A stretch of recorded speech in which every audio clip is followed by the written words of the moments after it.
There's architecture, there's landscaping, and there's garden design.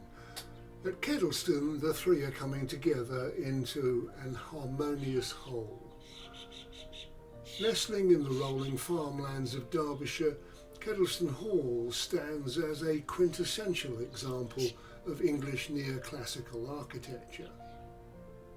Designed by Robert Adam, commissioned by Nathaniel Curzon, the first Baron Scarsdale in 1759, as a symbol of his wealth and status, Kedleston is inspired by the grand structures of ancient Rome and an abiding desire to show off.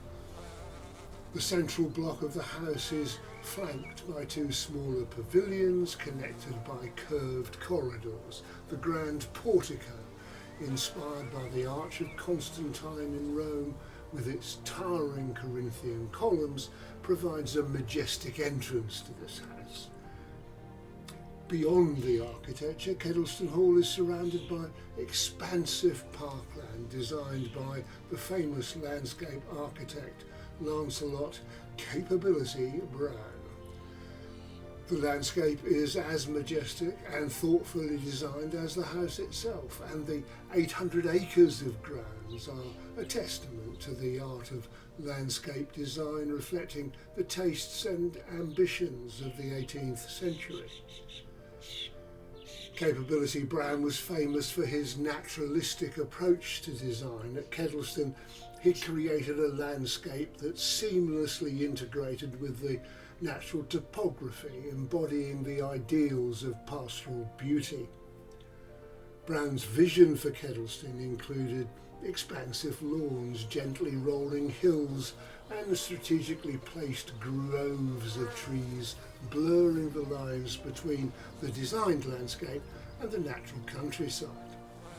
The sinuous serpentine lake in front of the house serves as both a focal point and a mirror. Kedleston's grounds also include meticulously designed gardens, the pleasure grounds designed to offer a more intimate and personal experience of nature. But over years, time and the elements have taken their toll, leading to the loss of some of the original features and the decline of others. But now, the National Trust has embarked on an ambitious restoration project to revive the gardens, ensuring they reflect the original vision.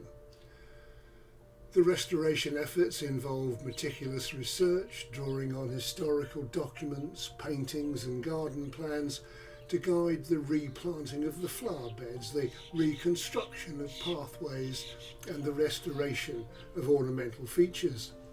This includes reintroducing native species and historically accurate plants to recreate the garden's 18th century charm. And the Trust is also restoring key structures within the gardens, such as the bridges, the follies and statues. Volunteers, local schools and garden enthusiasts contribute their time and knowledge, fostering a deeper connection between the local community and the historic estate. The gardens of Kedleston Hall are more than just a backdrop to the grand house. They're a living, breathing part of its history, and when restored they will form the complete triumvirate of architecture, landscape and garden that cradle this house in the Derbyshire hills.